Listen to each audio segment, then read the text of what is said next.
Abra comigo a sua Bíblia em João 12. Evangelho de João, capítulo 12. Quero que você abra a Bíblia em João, capítulo 12.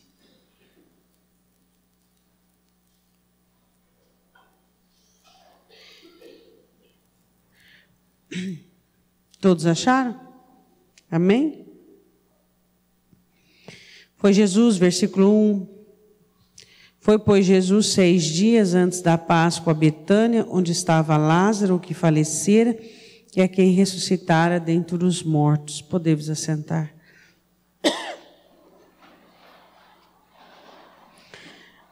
Esse período aqui era um período muito complicado, porque as pessoas estavam em busca do Senhor Jesus. Alguns estavam em busca por curiosidade, outros estavam em busca por necessidade. E alguns dos judeus em busca para poder feri-lo e matá-lo. A preocupação dos escribas era o seguinte: bom, os romanos, a preocupação dos fariseus, os sacerdotes, os romanos, eles nos deixam livremente deliberar a nossa religião judaica, mesmo nós estamos debaixo do domínio romano. Mas se houver muito adepto, muitas pessoas convertidas a esse Messias, então será complicado para nós. Então, qual era o plano deles? O plano deles era dar um jeito de levar Jesus em descrédito e então fazer com que... Desculpa, que deu uma tosse aqui, deixa eu beber um pouquinho de água. Levarem Jesus em descrédito para que eles pudessem continuar na supremacia da religião.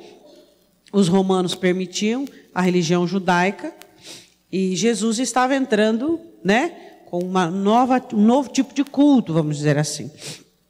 Nova metodologia, nova doutrina, e o medo deles o romano é político. Se eles pendem para o lado do Messias, do Cristo, do Nazareno, eles podem tirar de nós o ofício da religião e colocar na religião deles. Isso está escrito no 48, você pode ler 11:48. Se o deixamos assim, eles diziam, todos crerão, e virão os romanos e tirar-nos-ão o nosso lugar e a nação. Então a preocupação dos judeus era perder o monopólio da religião.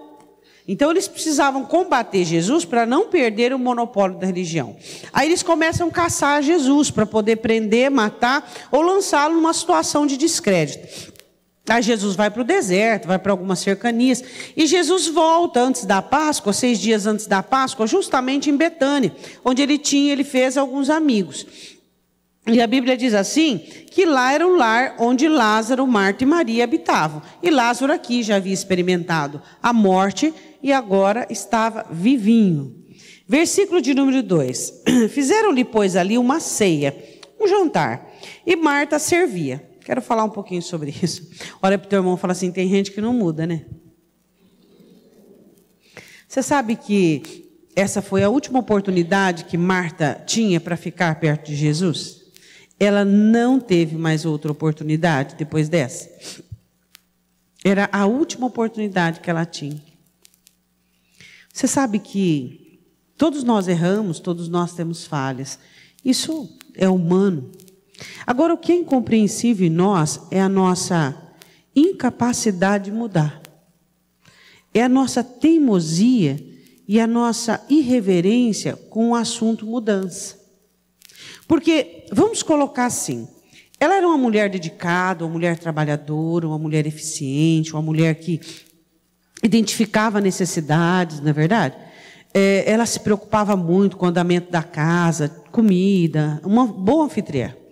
Só que o que ela precisava entender é que, diante de coisas importantes, existem as necessárias. Muita coisa na minha vida é importante, muita coisa na sua vida é importante. Só que existem coisas na nossa vida que são mais importantes do que outras.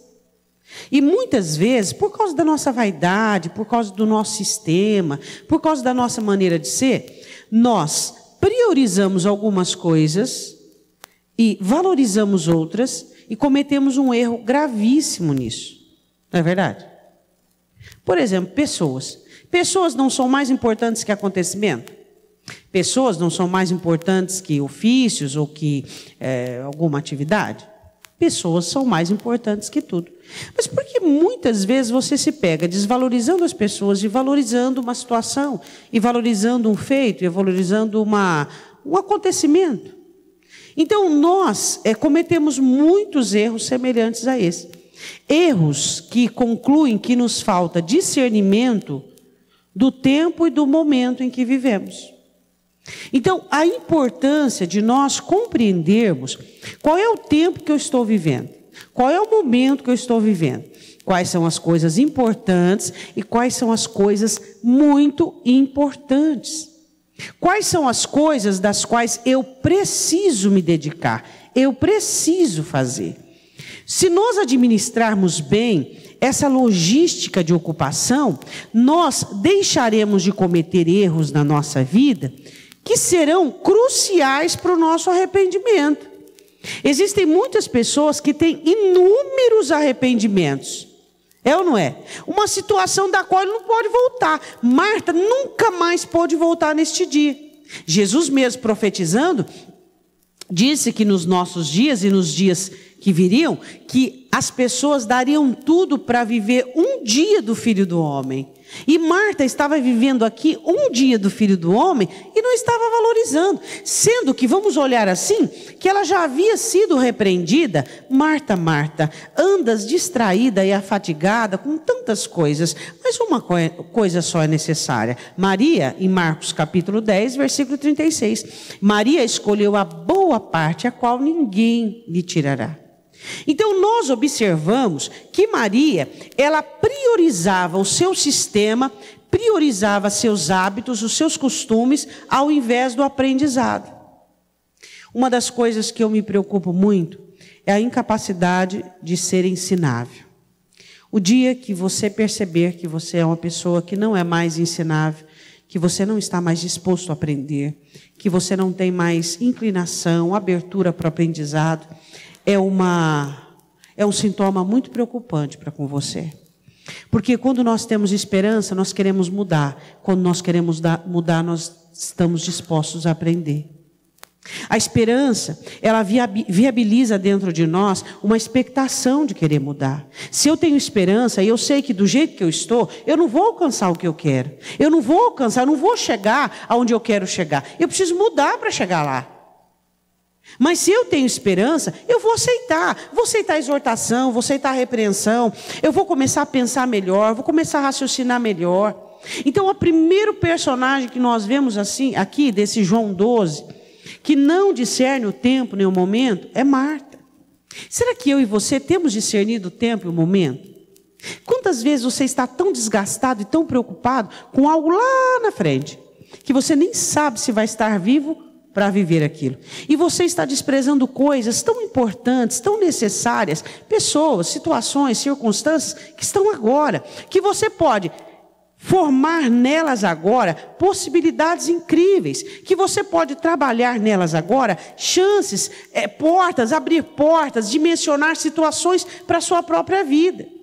Então, o que nós fazemos? Nós priorizamos o nosso costume, personalidade, jeito, hábito, e nos fechamos para o conhecimento e para o aprendizado. Jesus diz assim: ninguém pode servir a dois senhores. Ou eu estou fechado com a minha personalidade, com os meus costumes e com os meus hábitos, ou eu estou fechado com a minha necessidade de mudança. Não existe você jogar em dois times. Não. Ou você está aberto para aprender, aberto para melhorar, aberto para mudar, aberto para buscar, para alcançar, ou você está sistematicamente fechado para tudo isso. Se você está sistematicamente fechado para mudança, com seus ouvidos fechados, para poder aprender, para poder mudar, as coisas na sua vida não irão mudar. Sua vida não vai mudar. Às vezes o que me impressiona são pessoas ávidas por mudança. Pastor, eu quero tanto mudar, eu quero tanto melhorar. Só que a mente delas estão fechadas para mudança. O coração delas estão fechados para mudança. Então não tem mudança. Não adianta você esperar por mudança se você não tem uma condição para mudar. Qual é a condição da qual eu vou caracterizar a minha vida num processo de mudança? Quando eu estou aberto para ouvir, aberto para aprender, com os olhos atentos para dizer, não, peraí, o que eu posso fazer de melhor agora? Eu vou ter uma chance igual essa? Não. Eu vou ter uma oportunidade igual essa? Não. O que eu estou vivendo agora, eu vou viver em outro tempo? Não. Então eu preciso aproveitar tudo. O que o Senhor está tentando me ensinar que eu estou ensurdecendo? O que eu posso fazer de melhor que eu não estou dando o meu melhor? Aí você diz assim, mas pastora, Marta estava dando o seu melhor. Mas o meu melhor não necessariamente pode ser o melhor que a minha situação exige. É ou não é? Quantas pessoas se revoltam e dizem, mas eu dei o meu melhor, eu fiz o meu melhor. E às vezes elas se pegam até numa incógnita. Mas espera aí um pouquinho, as coisas não ficaram como eu desejava, a resposta não foi como eu queria, mas eu dei o meu melhor. O nosso melhor, às vezes, não é o melhor que a nossa situação exige. Por quê, pastora? Porque o meu melhor, ele não está à altura do que a vida exige. Porque ontem, porque o mês passado, porque o ano passado, eu não melhorei. Eu não cresci, eu não amadureci. Então hoje o meu melhor, ele está abaixo do que a situação exige. Você pode explicar isso para o seu irmão? Pastor, o que é para explicar? Qual o problema? O que está acontecendo? Acordou.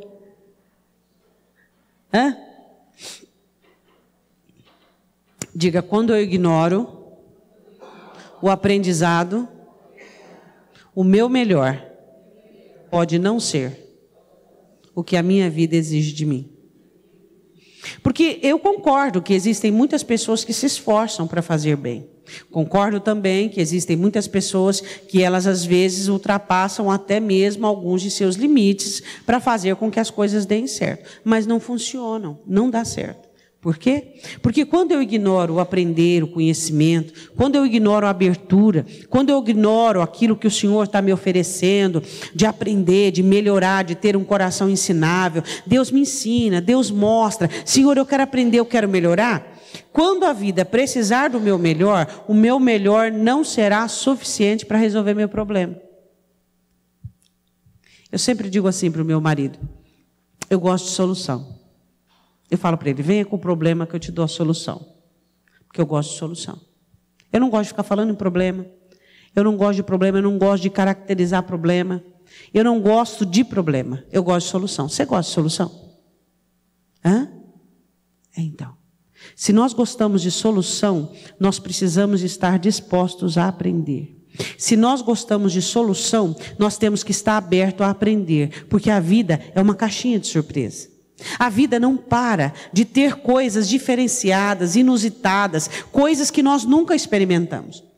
Mas se você é alguém que está aberto para aprender, aberto para aquilo que Deus tem para você, quando a vida te proporcionar uma situação difícil, você vai estar à altura dela. Por quê? Porque você não é alguém que parou no tempo. Você não é alguém que ignorou o aprendizado. Você não é alguém que ignorou o que seus olhos veem. Nós aprendemos a enxergar. Eu aprendo muito com os erros das pessoas. Muito. Porque eu sou uma pessoa muito observadora. Às vezes você acha que eu falo muito, né? Porque às vezes eu prego e falo rápido. Mas eu sou uma pessoa que falo pouco. Pouquíssimo. Se você fizer uma viagem comigo, você vai ficar abismado. Porque às vezes até os seus lábios vão colar. Porque eu não gosto muito, eu gosto muito de observar. E se eu falo, eu não observo. Se você fala, você não observa. Ou você fica com a sua boca aberta ou com os seus olhos abertos. Por quê? Porque as pessoas nos ensinam muito. Principalmente quando elas se deixam levar por aquilo que querem, por aquilo que gostam. Eu vou voltar a dizer uma coisa para você. Ou eu estou aliançado em melhorar, em aprender, em ser ensinado por Deus, ou eu estou aliançado com o meu jeito de ser, com os meus dogmas, meus paradigmas, minha personalidade.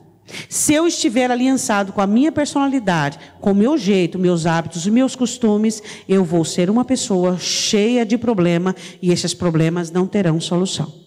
Mas se a minha aliança é em melhorar, em aprender, em ser uma nova criatura, como o próprio salmista diz, Senhor, olha para mim, vê se existe em mim coisas que não te agradam, porque eu quero melhorar, eu quero mudar.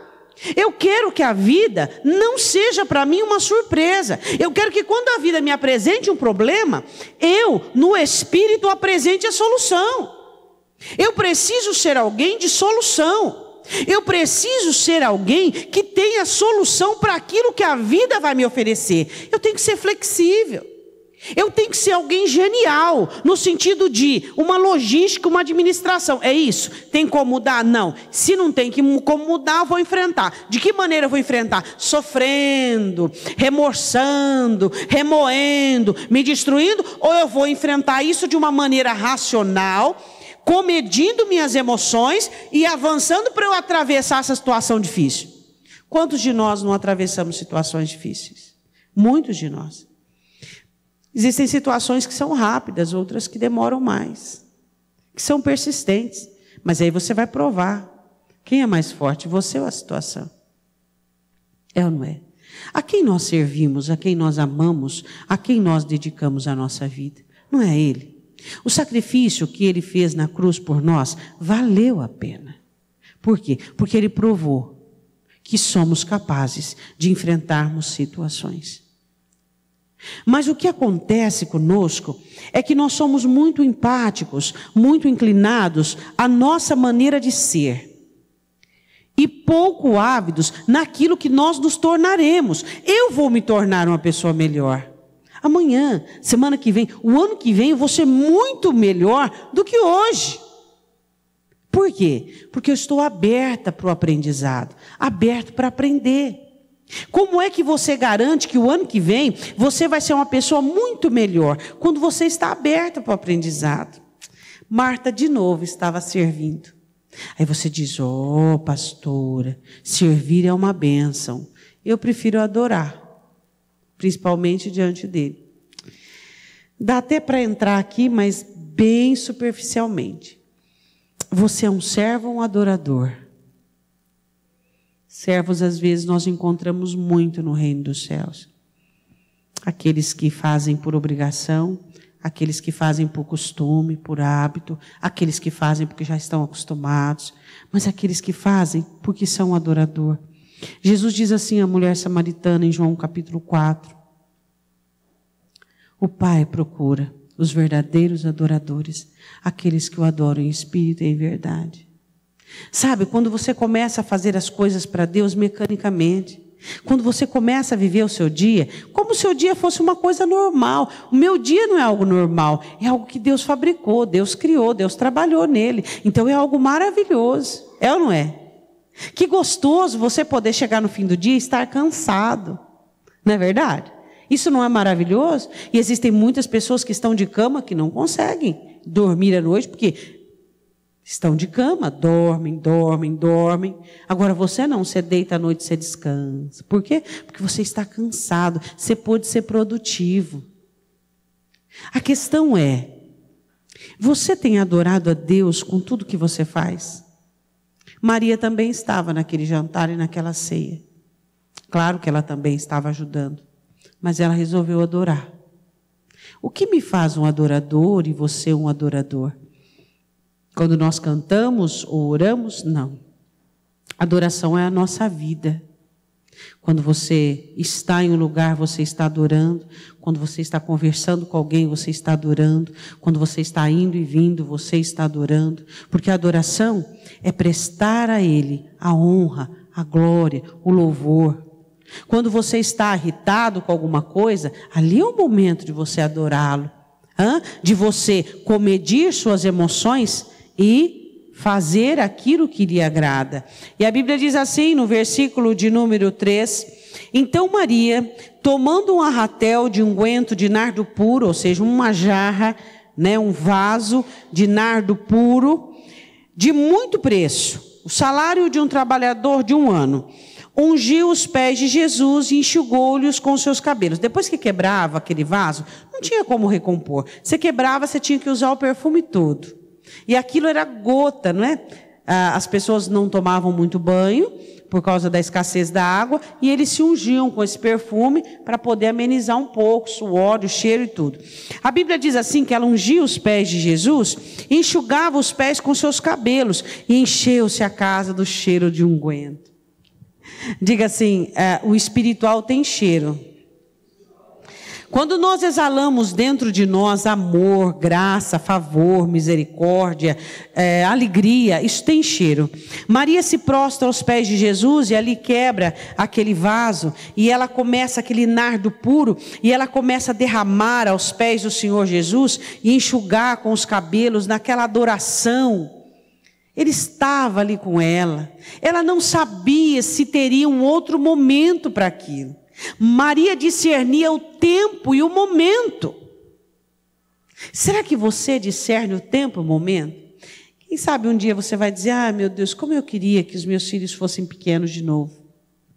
Como eu queria poder abraçá-los, como eu poderia ter feito diferente. Mas e agora?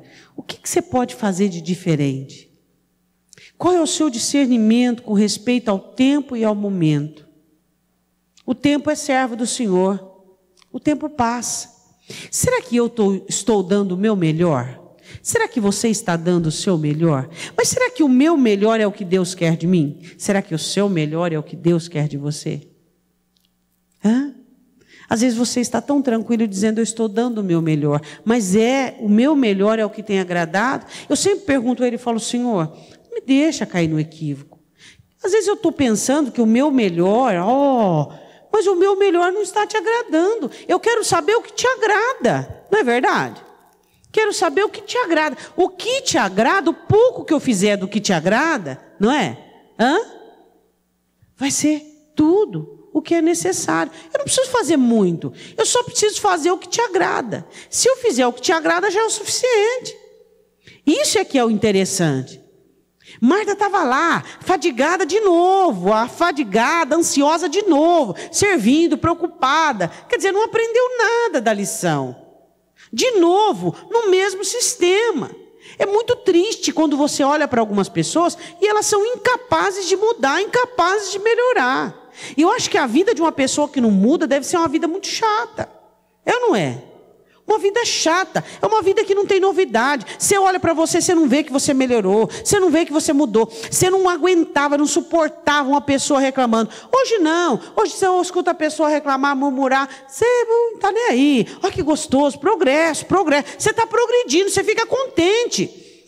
Paulo diz, como é gostoso você olhar alguém que se aprova. Você olha e fala, estou melhorando, estou mudando. Olha só, que conquista minha e sua olharmos para nós e percebermos que nós estamos melhorando, nós estamos mudando. Mas Marta não, Marta estava do mesmo jeito. Ela viu o irmão morrer, viu o irmão ressuscitar, estava ali com Jesus, era a última ceia, o último jantar, os últimos momentos, só que ela não discernia.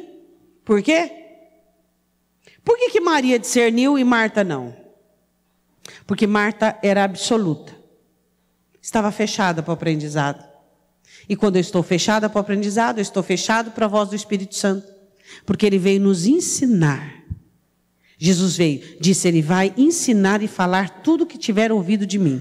E se eu estiver fechado para o aprendizado, eu não vou aprender, eu não vou ouvir o Espírito Santo dizer, aproveita esse momento, faça isso nessa hora, essa hora é hora disso, esse momento é momento disso, haja dessa maneira, faça desse jeito. Você não vai ouvi-lo te dirigir. E aí você vai perder momentos cruciais na sua vida, oportunidades cruciais que serão interessantíssimas para construir o seu futuro. Diga, eu construo o meu futuro agora. O que eu quero viver, eu estou decidindo agora. É agora. O que você vai viver, você está decidindo agora. O que Maria queria viver, ela estava decidindo naquele momento. Ela queria viver para ele. Ela o amava. E ela queria. Ela queria fazer aquilo e ela fez. Ela fez algo que ninguém estava fazendo. Ela fez algo que ninguém esperava. Ela fez algo que a maioria criticaram. Só que ela se importou com aquilo? Não. Por quê? Porque ela estava fazendo para ele. Uma das necessidades minha e sua é a liberdade. Liberdade é uma coisa impressionante na vida do cristão. Você sabe por que Marta estava no mesmo sistema? Porque ela era cativa. Cativa de obrigação, cativa de dever, cativa desse compromisso absoluto com ela mesma. Se eu não fizer, eu não me sinto bem. Se eu não fizer, eu não consigo dormir. Se eu não fizer, peraí, que jogo é esse? Por que Marta não conseguia fazer algo que chamasse atenção, algo de adoração, algo que iria mudar a situação daquele jantar? Porque ela era cativa. Você é cativo? Eu tenho que fazer isso. Não, eu faço isso porque eu sou uma pessoa responsável. E eu gosto de ser responsável. Simples. Tem gente que faz um compromisso, aquela coisa judiada, aquela coisa, parece aquele jugo carregado. São pessoas cativas. E tudo que ela faz é com aquele peso. Tudo que ela faz é com aquela, sabe, aquela situação atribulada, dá errado, as coisas não acontecem, não tem óleo. Por quê? Porque quando eu faço as coisas com alegria, porque eu sou livre, por que você faz? Você pergunta, eu faço porque eu sou responsável, e eu gosto de ser responsável, eu gosto de ser produtivo. Eu não faço porque eu estou obrigado, porque aquilo é maçante, é desgastante, não. Pessoas assim acarretam para si maldições e sofrimento. Pessoas assim adoecem com facilidade, pessoas assim perdem qualidade de vida, não é verdade? Marta era cativa.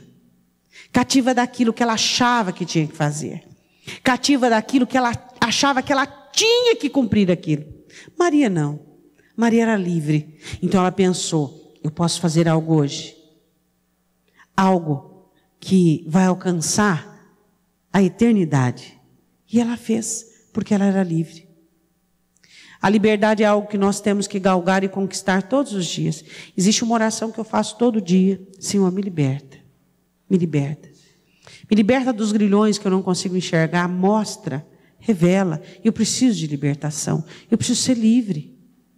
Porque a liberdade, ela faz com que nós possamos ouvir o Espírito Santo e sejamos livres para poder agir, para poder fazer. Você tem que ser livre. Livre. As pessoas que são livres, elas cumprem os seus compromissos sem carga, sem jugo, sem peso. Elas trabalham o dia todo, elas cumprem responsabilidades. E no final do dia elas estão contentes. Por quê? Porque elas são livres. Elas não são cativas, elas são livres. Maria era livre. Por isso que ela fez o que fez. Por que Marta não conseguiu discernir aquele momento e o tempo? Porque Marta era cativa de suas obrigações. Eu tenho que ser assim. Eu tenho que fazer isso. Eu tenho. Como é bom ser responsável, mas não ser servo do meu ofício.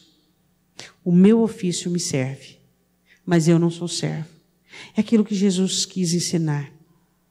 Deus criou não o homem para o sábado, mas o sábado para o homem. Deus criou o trabalho para mim, mas não eu para o trabalho. Deus criou a minha família para mim, mas não eu para a minha família. Deus criou a minha vida para mim, mas não eu para a minha vida.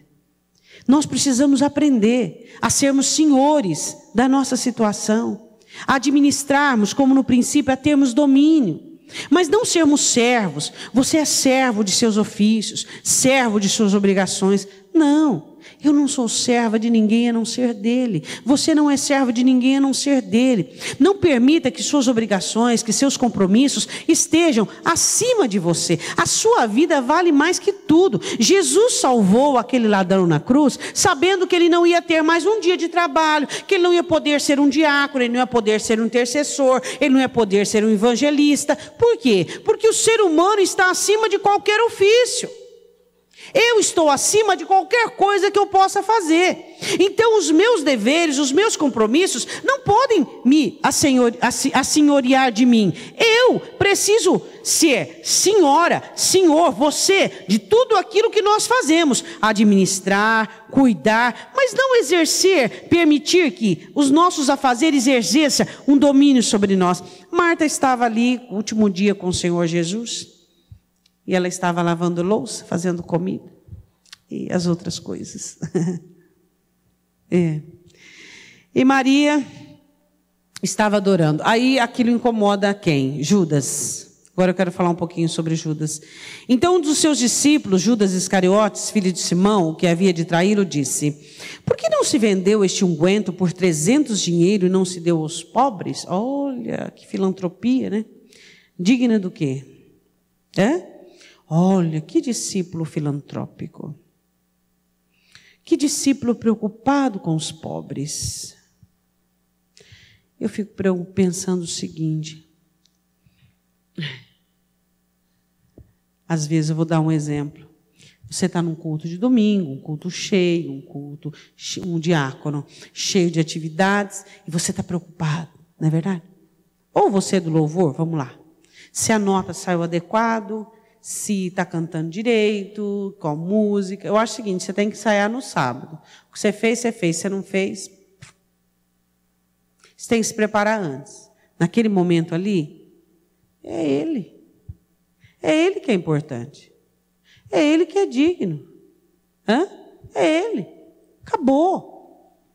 Acabou. Às vezes você se preocupa com tanta coisa. Às vezes as suas preocupações são tão hipócritas, tão cheias de hipocrisia. Aqui, ele manifestou uma opinião de hipocrisia, porque ele não estava preocupado com os pobres. Ele estava preocupado com o dinheiro da venda do perfume que ia entrar na bolsa, na tesouraria do discipulado. É com isso que ele estava preocupado. Por quê? Porque ele roubava. Era isso a preocupação de Judas. Ele não estava preocupado com os pobres.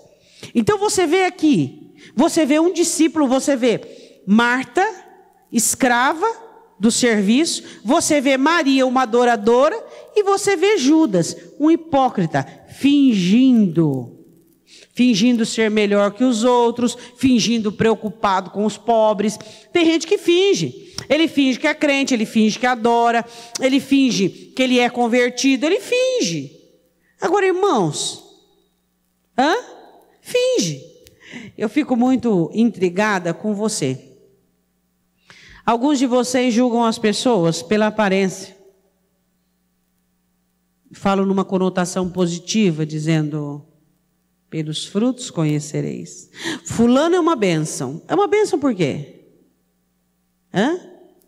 Eu tenho tanta experiência com isso. Pastora, vamos lá, vamos ajudar as crianças, vamos fazer, porque que bênção esse trabalho que a senhora tem, e pá, e pá, e pá, você vê ele falando, e tal, e tal, e tal, e eu já estou tarimbada, né, irmãos? Eu sei que não vira nada. Nunca moveu uma palha, nunca ajudou em nada, só troveja. Já viu aqueles dias de verão que só troveja, mas não chove? São nuvens sem água, só troveja, mas não chove. Aquela parede. E aí você olha para essa pessoa e fala: nossa, mas que bênção, olha que pessoa interessada. Sabe quando é que você vê uma pessoa interessada? Quando ela está com a mão na massa e ainda fazendo para a glória do Senhor. Porque tem gente que ele só tem aparência que trabalha. Na igreja, todo mundo sabe quem trabalha e quem não trabalha. Ele vai, tá arrumando tal, ele vem, dá um lacinho e some. Aí ele vai na outra turma, ele fica o dia inteirinho lá, zuretando. Ele vai no outro jeito, um coisinho e vai. É igual um trovão, mas não faz nada. Não faz nada. É igual Judas. Ele quis mostrar superior a todos os discípulos, superior a Maria, dizendo: vamos vender e dar aos pobres. Você tem necessidade realmente de você mostrar o que você não é? Isso é o cúmulo, né? Não é verdade? Por que eu vou querer mostrar uma coisa que eu não sou? Você me vê aqui, você me vê na minha casa, você anda comigo, eu sou a mesma pessoa. Eu sei que eu não sou tão agradável, mas tudo bem. Orem por mim, irmãos. Esse negócio de usar vários caracteres dá muito trabalho. Vai que você erra de personagem, não é verdade? Aí não dá certo. Nós temos que ser o que somos. A verdade, ela nos possibilita melhorar. Nós somos o que somos. Tem gente que chega para mim e fala assim: pastor, a senhora não conhece fulano, perto da senhora é um, longe é outro. Você realmente acha que eu não conheço? Realmente você acha que eu não sei quem tem capa, quais são as capas, de que cor é a capa, de que jeito? Realmente, você conhecendo eu um pouquinho, você acha que realmente eu não sei? É que às vezes nós temos que ser cegos de um olho, surdos de um ouvido. Por quê? Para que a gente possa ter flexibilidade no reino. Não pode ser tudo assim, ó. Não. Então, o que nós precisamos compreender é que, de repente, no cenário deste culto, aparece alguém que quis revelar uma santidade, um compromisso, um interesse, uma filantropia que não era verdadeira. E são inúmeras pessoas que querem cultuar o Senhor assim, mostrar algo que não é verdadeiro. Pastores que pregam que não vivem, obreiros que falam e esboçam o que não vivem. Existem muitas pessoas assim. Muitas pessoas. Aí continuando diz assim, versículo 5. Por que não se vendeu este unguento por 300 dinheiro e não se deu aos pobres? Ora, ele não disse isto não pelo cuidado que tivesse dos pobres, mas porque era ladrão e tinha bolsa e tirava o que ali se lançava. Você vê Marta entregue aos cuidados desta vida, você vê Maria adorando, você vê Judas interessado, indignado. Você sabe que depois desse episódio, ele saiu e já foi acertar as moedas para trair Jesus. Ele ficou indignado. Aí entra o Senhor Jesus falando, para nós orarmos um pouco. Jesus diz assim no versículo de número 7. Disse-lhe Jesus: deixai-a, para o dia da minha sepultura guardou isso. Você sabe que ninguém conseguiu fazer esse exercício aqui, um hábito dos judeus, que é ungir o corpo do Senhor Jesus, não é verdade? Porque Jesus foi sepultado na sexta-feira, bem de tardezinha, no sábado não podia se sair, não é verdade? Quando elas chegaram bem de madrugada com as especiarias para ungir, ele estava lá? Não estava mais. Quem teve a oportunidade de ungir o corpo de Jesus vivo? Só Maria. Discernir o tempo e o momento. Qual é o tempo e o momento que você está vivendo agora? De aprender, sabe? De recapitular a sua vida, de absorver informações, de melhorar, né? Tempo de melhorar. Deus, o que eu posso aprender com isso? Tua palavra diz que nada vem sobre a minha vida que eu não possa aguentar. O que eu posso aprender com isso? Ah, pastora, mas é tão difícil, é tão duro, mas é tão recompensador. Eu falo a verdade. Eu já tive muitos momentos bons na minha vida. Muitos momentos de inocência. Muitos momentos em que eu achava que, vai ser sempre assim. Mas os momentos mais importantes que mudaram o meu ser, a minha essência, foram os meus vales, os meus desertos. Foram os meus momentos difíceis. É maravilhoso quando você passa por situações e você vê melhoria, mudança. Você vê você mais forte, mais racional, mais prudente, levando a vida de uma maneira mais séria. É tão importante os desafios que você enfrenta, a abertura que você dá para melhorar, para mudar. Não, Senhor, vou aceitar. Vou aceitar. Algodão molda alguma coisa? Molda pedra, algodão? Molda. O que algodão molda? Macio, mas não molda nada. Agora o ferro molda, não molda? O fogo molda. Então, se você quer melhorar, você tem que aceitar os instrumentos que são usados para te moldar. Agora, você quer ser moldado com seda e algodão, como é que faz? Só que na vida só seda, só algodão, só momentos bons, só situações maravilhosas. O que nos moldam são as situações ardilosas, são as situações difíceis, são as situações que você enfrenta, situações dos ardis do inimigo, que você percebe a estratégia dele, você fala, não, peraí, estou discernindo, estou vendo, estou enxergando. Jesus diz, deixai-a. Aí ele diz assim, versículo 9. 8, porque os pobres sempre tendes convosco, mas a mim nem sempre me tendes. O que você nem sempre terá? Quanta coisa, hein? De A a Z. Você sempre vai ter essa saúde que você tem? Não. Você sempre vai ter essa habilidade física que você tem? Não. E o que você tem feito com isso? Você sempre vai ter uma mente boa como você tem? Hã? Você sempre vai ter condições de aprender, condições de fazer? Hã? Porque, irmãos, vamos ser sinceros. Quando a idade chega, a gente é carregado. Fica aí, pai. Fica aí, mãe. Hã? É isso, a idade chegou, a gente é carregado. Mas enquanto nós estamos novos, nós podemos fazer história. Fazer história. E que nós façamos boas histórias. E que nós possamos construir boas coisas. Jesus diz, os pobres vocês vão ter sempre, eu não. O que você não vai ter sempre? No céu você vai poder orar? Não. O que você orou, você orou. Não orou, não ora mais. Lê a Bíblia. O que você leu, você leu. O que você não leu, você não lê mais. E aí? Perdoar, amar, abnegar, renunciar, crescer, mudar, melhorar. Aqui. No céu não tem mais chance. Acabou. Então nós precisamos observar o que nós temos agora, que não é perene, não é para sempre. É só agora, neste momento. É neste momento que temos a oportunidade de sermos bons, de melhorarmos, de sermos prudentes, de sermos firmes, de fazermos coisas que vai melhorar para o meu futuro. Ah, pastora, eu quero ter um futuro muito abençoado. Eu também. Só que quando é que eu construo o meu futuro? Agora. Eu planto agora para poder colher. O que você tem plantado?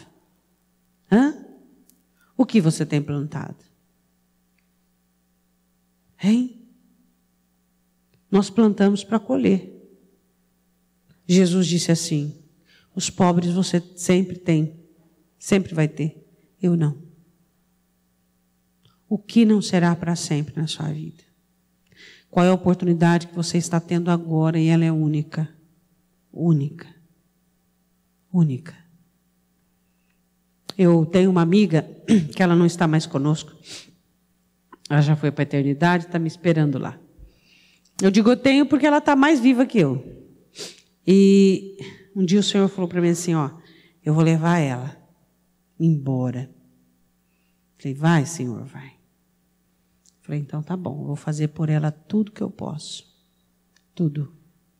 O que você imaginar, eu fiz. Coloquei ela numa boa casa, reformei a casa, dei todo o conforto que ela precisava. E foram os 2 últimos anos dela. Fiz tudo o que eu pude. E no velório dela, eu estava triste, mas eu disse, eu fiz tudo o que eu pude. Uma vez eu me lembro que o carro dela não dava para ela vir viajar para fazer o tratamento. Falei, não tem importância, eu pago parcelado, mas eu troco o seu carro. Eu fiz tudo o que eu pude. Tudo o que eu pude. Se ela dizia, eu estou com vontade, uma vez ela disse para mim no hospital que estava com vontade de comer não sei o quê. Fui atrás. Ela comeu só um pedacinho. Fui. Mas é tarde, eu falei, eu acho, eu faço, eu fabrico. No outro dia ela entrou em coma. E ela não ia morrer com vontade. Você precisa entender que existem momentos e tempos. Eu sou uma pessoa que eu não gosto de arrependimentos. Não. Arrependimento me faz mal. Você pensar, dizer, eu podia, eu tinha força, eu tinha condição, eu tinha braço para trabalhar, eu tinha condições de fazer, e não fiz por quê? Por que eu não fiz? Como é possível? Não. O que eu posso fazer agora, eu vou fazer o meu melhor. Meu melhor. Não importa. Mas tal pessoa não reconhece. Não importa se não reconhece. Nunca vai ser grato. Eu não estou interessado em gratidão de ninguém. Eu quero entender e compreender Ele. É Ele. Ele que morreu por mim quando eu nem o conhecia. Então Ele deu-nos o exemplo de fazer sem esperar nada em troca. E quando nenhuma possibilidade havia. Jesus disse muito bem claro. Faça o que você pode no momento que você pode. Pastora, mas é difícil. Às vezes a gente encontra, por exemplo, eu quero ajudar minha mãe, eu quero mais aí meu cônjuge. Faça o que você pode, na hora que você pode, no momento em que você pode. Existem pessoas que não ligam para o pai e para a mãe. Não vai levar uma verdura, uma fruta. Eu sempre digo isso. Não vai ver como é que está. Mas minha mãe e meu pai é insuportável. Não interessa, você não vai. Sabe, é aquela condição de você fazer o que você pode, o seu melhor. Para que quando você estiver na beira do caixão daquela pessoa, você diz, ó Senhor, eu fiz tudo o que eu podia.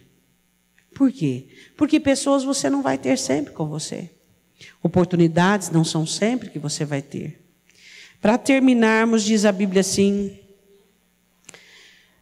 e muita gente, versículo 9, dos judeus, soube que ele estava ali. E foram não só por causa de Jesus, mas também para ver a Lázaro, a quem ressuscitara dentre os mortos. Ali tinha muita gente curiosa. Você sabe que na igreja, grande parte das pessoas são curiosas, né? Elas não estão interessadas em Cristo, em converter e ir para o céu. Porque a grande mensagem do Evangelho é a eternidade. Sabe, existem mensagens maravilhosas e proezas do reino, sabe, impressionantes, que é a prosperidade, que é a cura, que é o milagre, que é a restauração. Mas o que me impressionou desde o começo é o céu. Porque Lázaro ressuscitou no capítulo 11 de João, mas depois ele morreu. O milagre é só para você durante 80 anos, depois passou, a questão é a eternidade. Existiam alguns curiosos que estavam ali, interessados aonde? No milagre que haviam visto. No milagre, porque Lázaro morreu e ressuscitou. Mas o meu interesse no Evangelho não é o milagre. O meu interesse no Evangelho é o Filho do Pai. Esse é o meu interesse, é o amor da minha vida. Qual é o nome dele? Esse é o meu interesse no Evangelho, é Jesus Cristo. Se ele opera um milagre ou não, se ele me cura ou não, o importante é que ele me salvou. Esse é o meu interesse no Evangelho. É ou não é? Hã? Eliseu morreu cego. Ele não podia ter morrido enxergando, mas ele morreu cego. Ele morreu doente. Hã? Elias já foi transladado, mas Eliseu morreu doente. Então, existiam pessoas ali que foram interessadas naquilo que Jesus podia fazer. Muitas pessoas dentro da igreja não estão interessadas em Jesus. Vou te dar só um exemplo para terminar aqui. Você gostaria que as pessoas te cercassem por aquilo que você pode oferecer para elas? Que elas dissessem que gostassem ou amassem você por aquilo que você pode fazer? Não, nem eu. Nós queremos pessoas ao nosso lado que nos amem pela nossa essência. Por sermos gente, pela nossa pessoa, mas não pela nossa produtividade, é ou não é? Então, Jesus também é assim. Ele não quer seguidores que estejam interessados no que ele pode fazer, mas interessados nele, em amá-lo, servi-lo, adorá-lo e a salvação que ele ofereceu na cruz do Calvário. A Bíblia diz assim, versículo 10, e os principais, os sacerdotes, tomaram deliberação para também matar Lázaro. Agora o homem que havia recebido o milagre estava correndo riscos, estava correndo perigo de vida. O Jesus veio, interessante isso, né? Ressuscitou o homem e o povo queria matar ele, queria desfazer a obra do Senhor Jesus. A religião quer desfazer o que o reino de Deus faz. A religião é assim, a religião quer desfazer o que o Senhor faz. Eles queriam matar Lázaro. Jesus ressuscitou Lázaro. E eles queriam matar Lázaro, porque Lázaro era uma testemunha daquilo que Cristo fez. A religião, ela luta para desfazer aquilo que Cristo faz em nós. Por isso que eu não tenho que ser religiosa. E nem você não. Nós temos que ser vivos. Adorar a Deus. E eu vou terminar da maneira que eu comecei. Nós temos que entender que nós temos que ser ensináveis. Diga para o seu irmão, você tem que ser ensinável. A criança é ensinável? É. Por isso que ela pergunta, por quê? Por quê? Para quê? Por quê? Por quê? Por quê? Para quê? Por quê? Não é verdade? Por que isso? Para quê? Para quê? Por quê, tia? Por quê? Por quê? Você não aguenta mais? Por quê? Por quê? Por quê? Por quê? Porque ela quer aprender. Ela não se conforma em você que é grande saber, adulto, e ela não sabe. Então ela pergunta. Que tal nós começarmos diante de Deus, Senhor, por quê? Senhor, por que eu sou assim? Por que eu faço assim? Senhor, me explica, fala para mim, me mostra. Senhor, para que essa situação é desse jeito? Nós deveríamos indagar mais, questionarmos mais, mas não Deus, a nós mesmos. Será que o que eu fiz estava certo? Será que o jeito que eu estou pensando está certo? Será que o jeito que eu estou orando está certo? Será que o tanto que eu estou orando está bom? Será?